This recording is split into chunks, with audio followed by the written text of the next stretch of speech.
Hi, this is Bob Buzzanco, the co-host of the Green and Red podcast, and I'm here to present another episode of Green and Red Archives. We've been doing this recently where Scott and I have been taking some old speeches and talks and some other events and things like that. We have more coming in the future that we've done in the past, and we're presenting them now as part of the Green and Red Media Empire.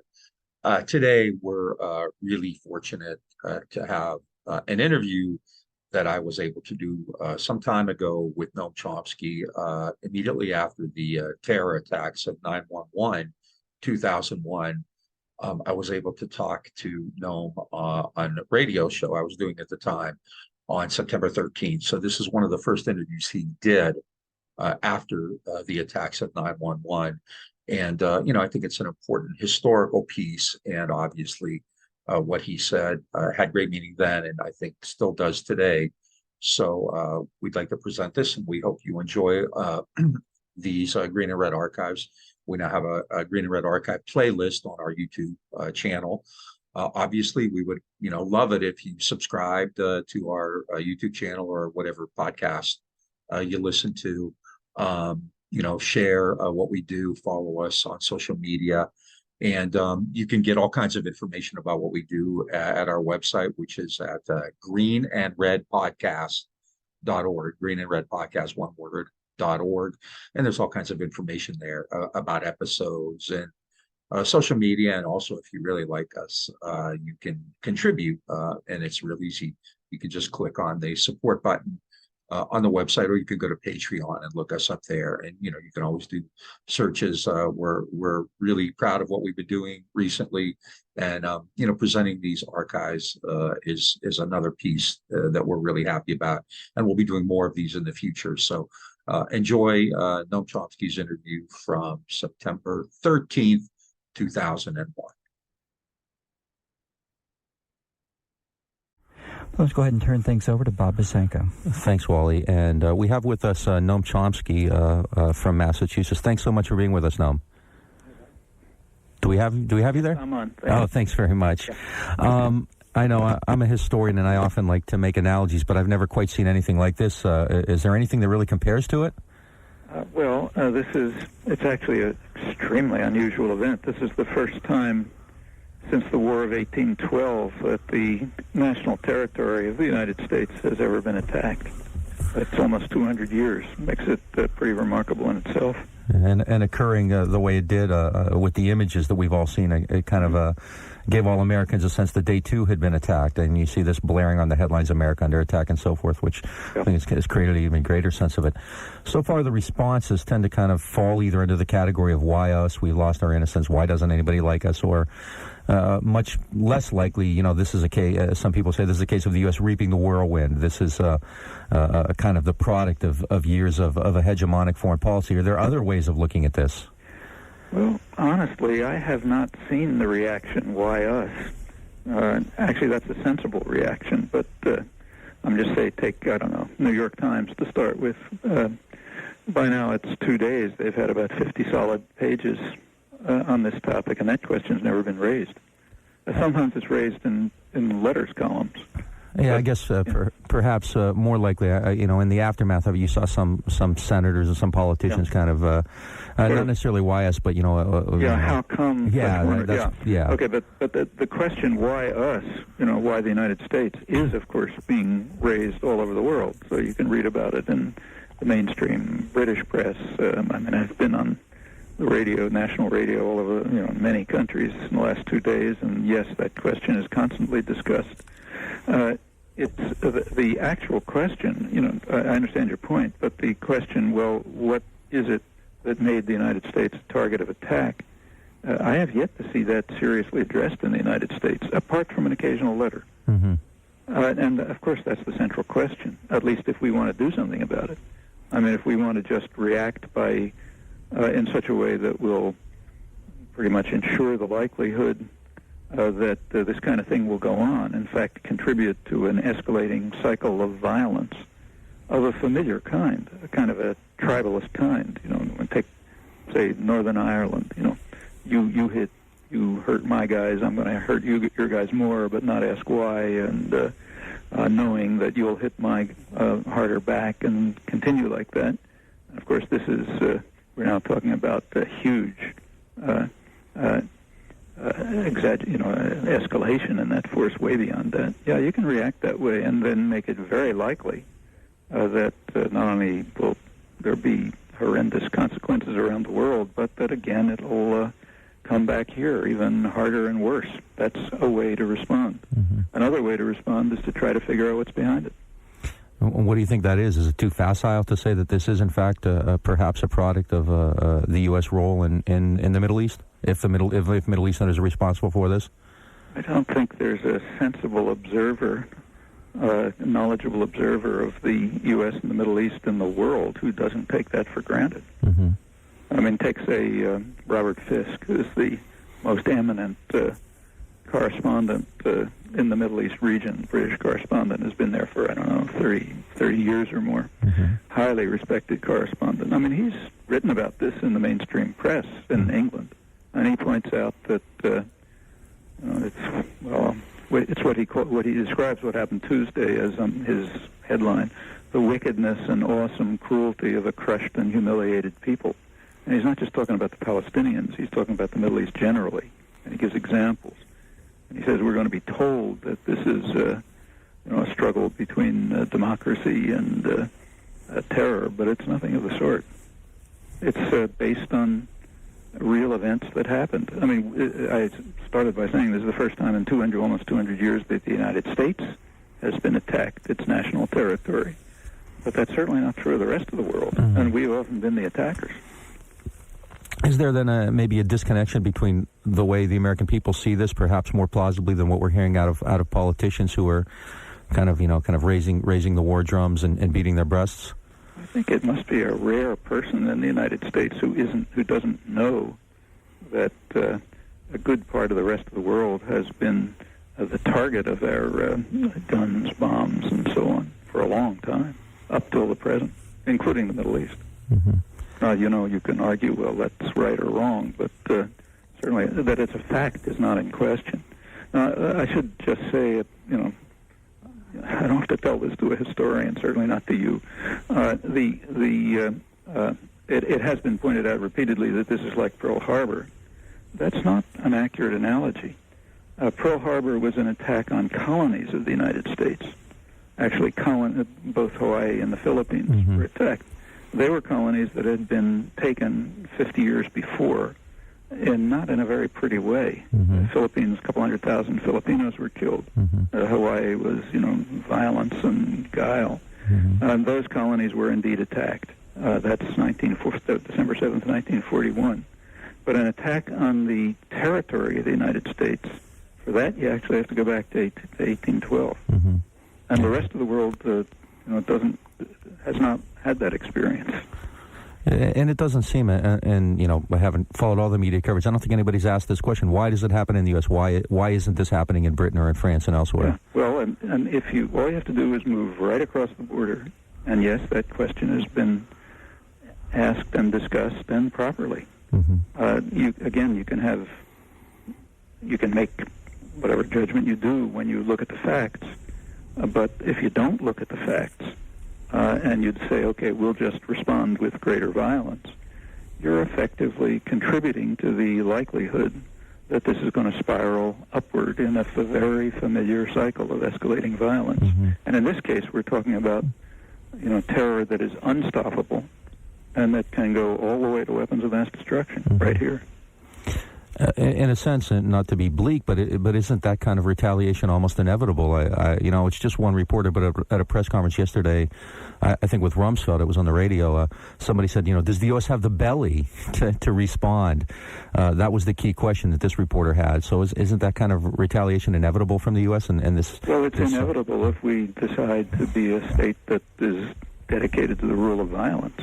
There are, in the case of terrorist acts like this, there's a horrendous terrorist act and crime. There's no doubt about that. But in the case of such crimes, there is a framework of international law, and some countries actually abide by it.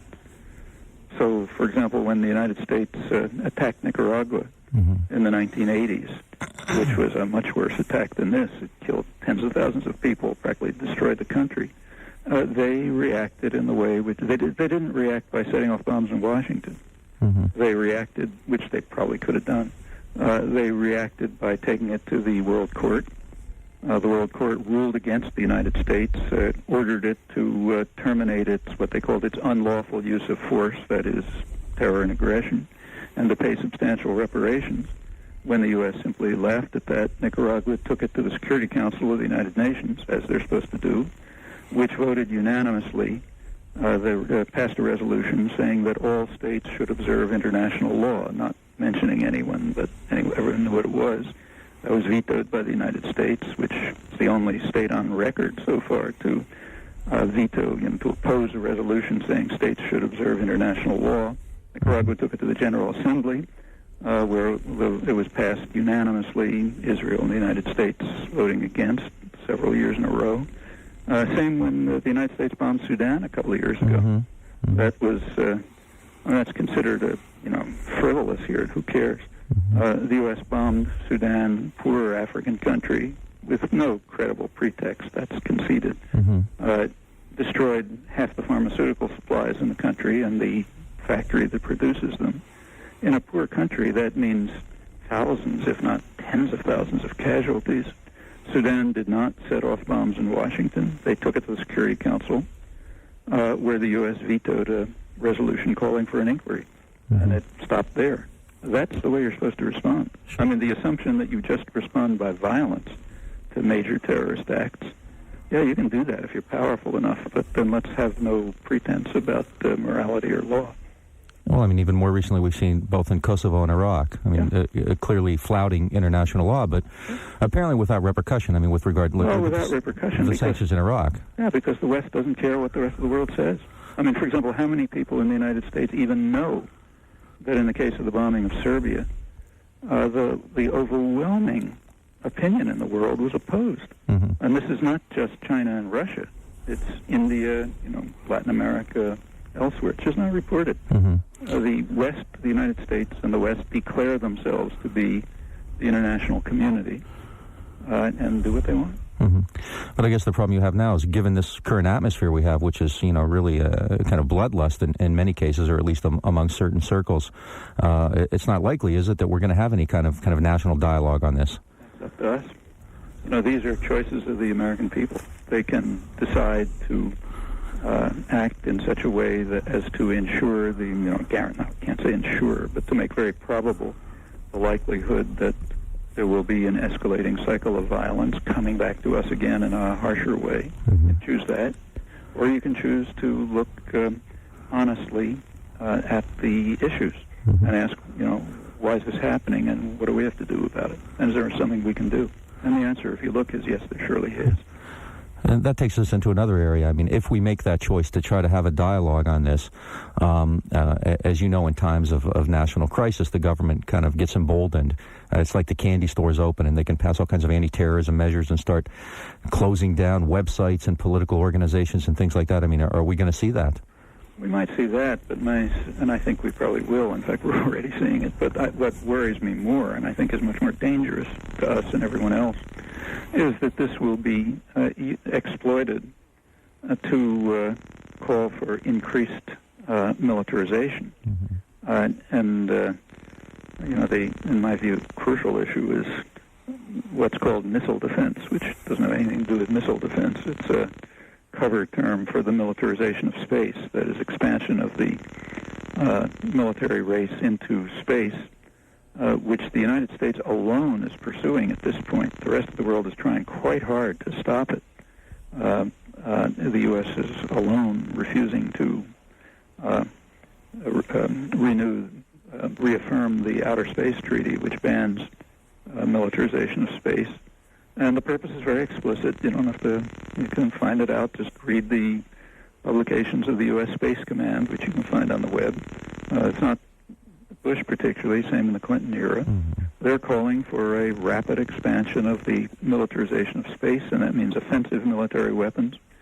They're comparing it to the use of development of navies, mostly by Britain and Germany, but the the United States too, back a century ago, which were developed to, as they put it correctly, to ensure the investments and commerce of the powers that were developing them, and that we have to do too in the new frontier space, and you can be sure that others are going to react, just as Germany reacted to the British Navy, leading to World War. Sure, others will react, and that is an extreme danger to the world. I mean, navies were bad enough, but laser guided missiles up in space that instantaneously vaporize parts of a country without with instant reaction time, automated control. I mean, that's like saying, let's commit suicide, global suicide. Yeah, I think you have ESP 2,000 miles away. I had just written down missile defense before you mentioned it. And in fact, I guess there's a concern that though missile defense certainly isn't going to, what's it going to do, start shooting down commercial airliners, there's going to be an argument made that we need this offensive capability, that somehow... No matter how irrational it is. Sure. And doesn't... every strategic analyst with his head screwed on has pointed out that that if a country wants to attack, suppose some country wants to set off a nuclear explosion in the United States, they're not going to do it by a missile. Right. And ensure instant obliteration. Obviously not. What they'll do is sneak a 15-pound plutonium bomb across the Canadian border. I mean, it doesn't take more talent than I have to do that. Actually, one of the leading analysts, Graham Allison of the Kennedy Center, pointed out a couple of years ago that he said if a terrorist wants to set off a nuclear explosion in New York, what he ought to do is wrap the bomb in a bale of marijuana and take it in through New York Harbor. Yeah, that's the kind of thing that'll happen, and we just saw it Tuesday. These are unstoppable actions. The only way you can stop them is by eliminating the basis for them, or at least reducing the basis for them. Otherwise, they'll happen. In fact, there's a phenomenon in the social science literature and the strategic analysis literature called normal accident. A normal accident is the kind of random accident that takes place unpredictably with any complicated system. I mean, anyone who has a computer knows about that. Every once in a while, you have a normal accident, the whole thing crashes. And these things, as is known, are uncontrollable. If you have an advanced space-based military offensive system with automated command and control, which is what's going to have to happen, and anti-satellite weapons, trying to, some potential adversary destroying the control of it, normal accidents are going to happen, and that's the end. I saw a poll yesterday, and granted it's, kind of the emotions are still high, but 66% of Americans said they would be willing to sacrifice some of their liberties for an increased sense of security and safety. Where does this go? Where does this take us? I would agree with that. I think we should seek, I don't think we have to abandon liberties for this, but it's very healthy to want a greater sense of security and safety. Sure. And you have to consider how you get that. You don't get that by acting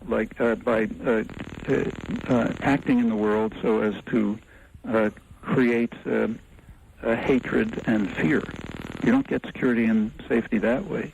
You get it by trying to work for a just and decent society in the world. That's not going to, doesn't give you 100% security. Nothing will. But that's the way to improve security. Right. And there is no other way. It's certainly a lot more likely, I would assume, in this kind of an atmosphere that the government is going to conduct more surveillance on our email rather than reevaluate its policies with regard to Israel or with regard to the oil-producing nations or Islamic nations. It'll isn't do it? that, and it'll try to push forward programs for militarization, and it will act more violently in the world. But that's what power systems do. We can like it or not, but that's the way they usually behave, unless they're constrained, and that means constrained from within. The United States is too powerful to be constrained by anything except its own population. Mm-hmm. Well, that brings another question to mind. We've recently seen in the last few years a flowering of fairly effective progressive movements with regard to globalization and other issues like that. And already, it's not a mainstream view, but the senator from Alaska made an outrageous statement saying that, let's not assume this is Arab terrorist. It could be the anti-globalization movement or environmental terrorist or something like that. Does this create major barriers now for people who want to talk about issues like corporate power and transnational economic institutions? Is everyone suspect now when they raise issues? Well, I think this is a question of how people react. There will certainly be an effort made to exploit this, to institute tighter controls and regimentation. That's predictable. Now, the question is whether we allow it to happen. That is the $64 question. Let me ask you one more question, because I know you've been swamped all day and you've been terribly busy. And you said in an email earlier that you were getting a lot of requests from the European media, which I think is fairly typical, but a surprisingly large number from American media as well. Do you sense that in a situation like this, even though it is a fairly intense atmosphere, that the American people maybe are a little more sober-minded than we might think, and that all this saber rattling that we often hear coming out of Washington or from the media really is tempered in the larger sense by kind of a more sober analysis on behalf of the general public? Well, I would hesitate to try to just wishful thinking, huh? Like the American people, that's too complicated. But I think those tendencies are certainly there and ready to be, to flower if given an opportunity. And it had better happen, or else we're all in deep trouble. Mm-hmm. So, if we were going to talk again in a month or 6 weeks, are we still going to be talking about this, or will we have just seen a whole slew of anti-terrorist laws passed? Anti-terrorist laws, violent acts, right. Actions which will exacerbate the problems, which I think that's likely on the part of the government unless it's restrained. Difficult times, and as always, it's great to hear from you, and I wish we could have talked under better circumstances. Thanks so much, Noam. We really appreciate it. Take care. Thanks for having me on. As always, you're always welcome here. Thanks so much. Yep. Bye. That was Noam Chomsky. This is Bob Buzzanco. You're listening to the Progressive Forum on KPFT 90.1 in Houston, Texas. We're having a show tonight to discuss Tuesday's attacks in New York and Washington, D.C., and I think we're going to Wally next.